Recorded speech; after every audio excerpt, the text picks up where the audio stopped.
Donc je suis Thibaut Valtou, co-créateur de la série Sentinelle. Et ben moi je suis Frédéric Krivine, scénariste et co-créateur de la série Sentinelle avec Thibaut. Et alors ce serait quoi selon vous la mission principale de Barkhane? Notre mission principale, c'est de contenir puis de neutraliser les groupes armés terroristes. Et ça marche? Et voilà, c'était un conflit très français dans sa gestion et dans l'histoire de ce que ça nous raconte, d'un certain héritage, d'une certaine histoire de la France. Parler de l'armée française aujourd'hui, c'était forcément parler de l'opération Barkhane. Cette intervention qui est majeure, c'est presque 5000 soldats, qui dure depuis des années, et qui d'un côté nous est racontée par les médias de l'époque comme un succès difficile, mais un succès avec des djihadistes mis hors de combat, des chefs djihadistes neutralisés, comme on dit, et qui, dans les sources qu'on a pu interviewer, nous donnait au contraire une impression d'enlisement total.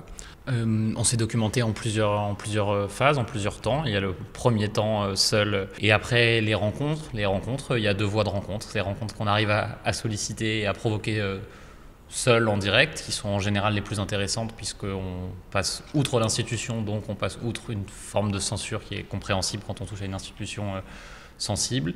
Et les autres types de rencontres via l'armée, où là on a pu avoir des portes que je dirais pas ouvertes, que je qualifierais d'entrouvertes, pour discuter, et puis l'apport très riche d'un consultant militaire qui était élève à l'école de guerre et qui a lu tous les textes en nous faisant des retours très pertinents et très intéressants, avec une très grande intelligence. La base du projet, c'était quand même de faire un portrait de la jeunesse française, en l'occurrence par le truchement de l'armée. Nous, ce qui nous intéressait en série, c'était d'aller chercher l'humanité derrière chacun de ces personnages. Là, c'est une structure fraternelle, on va dire.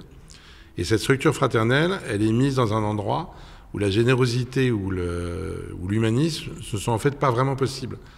C'est pourtant ça qu'on annonce. Ils sont là pour aider et ils vont se rendre compte, du moins certains d'entre eux, qu'ils ne peuvent pas aider. Donc ça, c'est très très intéressant. Cette situation, quand je l'ai comprise, donnait vraiment envie de se déployer et de bien creuser la situation dramatique. Et à la fois, c'est douloureux pour eux et ça raconte quelque chose de politique. Donc c'est vraiment très intéressant.